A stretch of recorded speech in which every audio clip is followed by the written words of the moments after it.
Good Tuesday afternoon. Thanks for joining us on KARE 11 News Now. I'm Kent Erdahl. A look from Washington, D.C. today, where senators are back and trying yet again to end the government shutdown as it enters its third week. Now, they're expected to vote tonight on a short-term funding bill, but don't expect much to change. Democratic leaders continue to demand that Republicans extend Obamacare tax credits as part of a deal, while Republicans keep saying that the topic needs to wait until after reopening the government. Meanwhile, roughly 1.4 million federal employees have been furloughed or are working without pay, according to Bipartisan Policy Center review. As the shutdown drags on, there are concerns at the nation's airports that staffing shortages could lead to delays. That's bad news for travelers here with the busy MEA weekend coming up, one of the biggest travel weekends of the year in Minnesota. MSP is expecting passenger volume to increase 19% this week. Airport officials say they expect Thursday to be the busiest day, with more than 52,000 people expected to pass through TSA. In anticipation of higher volume, the airport also added a new flex drop-off and pickup lane at Terminal 1. Signs will direct people to the flex lane on the left side of departures. Taking a live look at the markets now, hours after new tariffs on imported lumber and wood products went into effect. The tariffs range from 10 to 25% on items like wood furniture and kitchen cabinets. Although Canada will likely take the biggest hit, industry analysts warn the tariffs could raise costs for housing and furniture. Now, as tariffs take hold in the U.S. and more are announced, new numbers suggest we, the American consumers, are carrying the brunt of the costs. A new analysis from Goldman Sachs says consumers are directly paying more than 55% of the costs. And when new tariffs on goods from China kick in early next month, that percentage could be even higher. The report says American businesses are shouldering about 22%, and foreign exporters, the target in all of this, are taking on about 18% of the costs. American sellers are feeling the heat too, as foreign countries limit their trade. New numbers from Minnesota show exports from our state are way down. Here's Heidi Wigdahl. Minnesota exports are down $1.3 billion in the second quarter of this year compared to the same time last year. That's about a 19% drop. The Minnesota Department of Employment and Economic Development, or DEED, says the decline is driven by what we're seeing with the state's largest trading partner, Canada.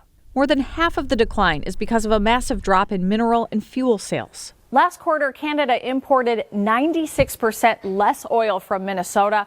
Overall, exports to Canada dropped by 45%. DEED Commissioner Matt Varilek said, quote, Minnesota's export statistics were particularly sensitive to changes in the oil market this quarter. But overall, declines to our biggest export markets illustrate the risk of tariff uncertainty to our economy. In light of the federal government's chaotic approach to trade, we're working to remind our international partners that Minnesota is open for business. And it's not just Canada. Minnesota's second and third largest markets, Mexico and China, both saw declines of more than 20%. Besides mineral fuel and oil, other products that saw sharp declines included machinery, vehicles, optic and medical, and stone, plaster, and cement.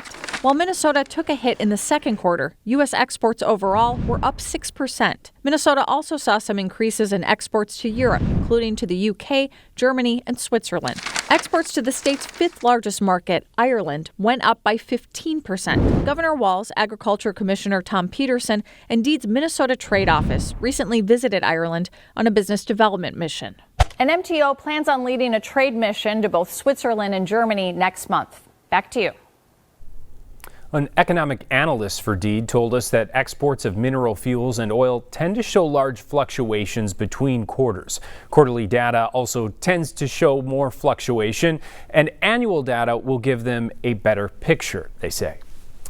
The fragile ceasefire in the two-year Israel-Hamas war is holding today, even as complicated hurdles remain.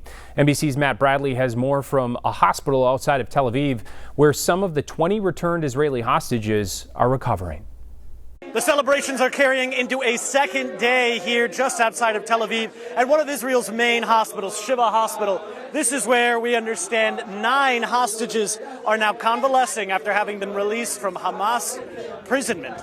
for the past 2 years. It's a hugely emotional moment. What you're seeing behind me, young Israelis dancing and cheering. This is also the holiday of Simchat Torah, and is being combined with celebrations for the release of those hostages. This is, to put it mildly, a very spiritual moment for this entire country. But this issue hasn't been resolved. In the next couple days, after phase one has now almost been successfully completed, the thorny issues of how Gaza will be governed, whether Hamas will disarm, and what exactly we can expect from some sort of ceasefire that Donald Trump calls a peace treaty. Well, that is all yet to be determined. President Trump said that's the subject of negotiations that are ongoing. But so far, we are in uncharted territory. It's unclear exactly how the next phase of this treaty is going to go. Matt Bradley, NBC News, outside Shiva Hospital in Ramat Gan. Now to some new video just in this afternoon. Communities in southern Colorado are evacuated, and you can see why, after heavy rain caused intense flooding. This video is from Pagosa Springs near the border of New Mexico. The community saw its biggest two-day rainfall in 50 years, with over 3 inches falling since Sunday. Authorities say some 90 homes have been damaged by the rising water. Thankfully, though, there are no reports of any injuries. Today, opening statements begin in the retrial of the man accused of plotting the murder of Minneapolis realtor Monique Bao. The 28-year-old mother of 2 was shot and killed on New Year's Eve 2019 after prosecutors say she was lured to a fake home showing. Lyndon Wiggins is getting a new trial after he was convicted 3 years ago of aiding and abetting premeditated first-degree murder. Now, the case for a retrial stems from the instructions the judge gave to the jury in the first trial about aiding and abetting. The Minnesota Supreme Court stepped in, saying the judge's instructions to the jury right before deliberations deviated too far from the standard. Now, members of a jury normally get instructions about that before deliberations. They were not given enough of the law, and that without that, that would be a very unfair trial to the defendant. The prosecutors are expected to use the same evidence in the retrial, but they and the judge will need to make it clear what it means to, quote, aid and abet first-degree murder. 2 Minnesota events that have been lighting up downtown for decades could soon be a thing of the past if nobody steps in. That's because the group that's largely been funding and organizing Holidazzle and the Aquatennial Festival now say they're out. The Minneapolis Downtown Council says putting together the 2 huge festivals no longer makes sense for them, and they're shifting their focus to other priorities to showcase the city in different ways. But that doesn't necessarily mean the annual traditions are doomed. The prospects for 2 of Minneapolis's brightest annual events has dimmed, but the Minneapolis Downtown Council says there's more than a flicker of hope left for the Holidazzle and Aquatennial Festival. I want to be clear, the goal here is not to cancel Holidazzle or cancel Aquatennial. It's more, what is our role? Adam Dunnick says the Downtown Council has recently been filling 2 roles with both Holidazzle and the Aquatennial, producing and promoting the events. So we're going to keep playing that promotions role. It's more on the event production side that we're looking for partners to help facilitate these festivals. How challenging is it to find partners right now? There's a lot of events that have had their ups and downs in terms of sponsorship, fundraising, those sorts of things. So it's not an easy endeavor at the moment. He admits the Holidazzle has struggled with an identity crisis since the traditional nighttime parade was canceled more than a decade ago. Efforts to revive it have been mixed, including last year's return to Nicollet Mall. We had about 65,000 people, which is a pretty good turnout for its first time. We wanted to try to see if we could build on that success. And instead of us being the producers of what happens on Nicollet Mall, we want to now work with partners that are going to make it more of a winter-themed event. So to me, that's very exciting. Mitch Berthium is curator of the Dayton's Holiday Market on Nicollet Mall, which will be back, and she says even bigger than ever. She says they're getting ready to announce a partnership with even more activations called Winterapolis, which will extend beyond the holiday season. I really believe that the group of us who've been working for several months to put new concepts together are creating some very magical and enchanting experiences that will be annual downtown.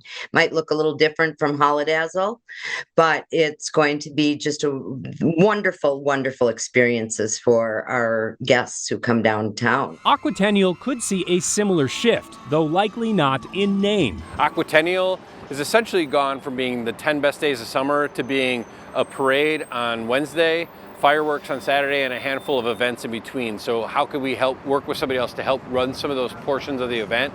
At least one portion of the event, the annual Queen of Lakes, and other efforts put on by the Aquatennial Ambassador Organization aren't going anywhere. Do I think that it's as fatal as it sounds? No, I do not. The Aquatennial, in one fashion or another, will carry on. And the Aquatennial Ambassador Organization will be a large part of it, if not the driving force behind it. Now, if you're wondering if the city of Minneapolis will step in to save these events, the answer is not exactly. Chief Operations Officer Margaret Anderson-Keller said the city is not in a position to manage the events, but, quote, will work closely with the Downtown Council and all stakeholders to support their success and work to find new leaders for these beloved events. Right now, new lights are shining on Dinkytown. Literally, officials turned on the switch for the new sidewalk lights in the student-populated area near the U of M campus last night. It's part of the Dinky After Dark initiative, which aims to curb crime. According to data from UMPD, reports of thefts, auto thefts, burglaries, assaults, and drugs all decreased from 2022 to 2024. But data from the Minneapolis Crime Dashboard shows shots fired calls in the Marcy Holmes neighborhood, which includes Dinkytown, are up nearly 37% from last year. There was a significant lack of lighting to support this key constituent group in regards to basic livability within a major metropolitan area, an issue that this ordinance begins to address in an ongoing effort to enhance the economic vibrancy and safety of Dinkytown. Those safety lights turn on daily at dusk. Stick with us, more news and weather's coming up after the break.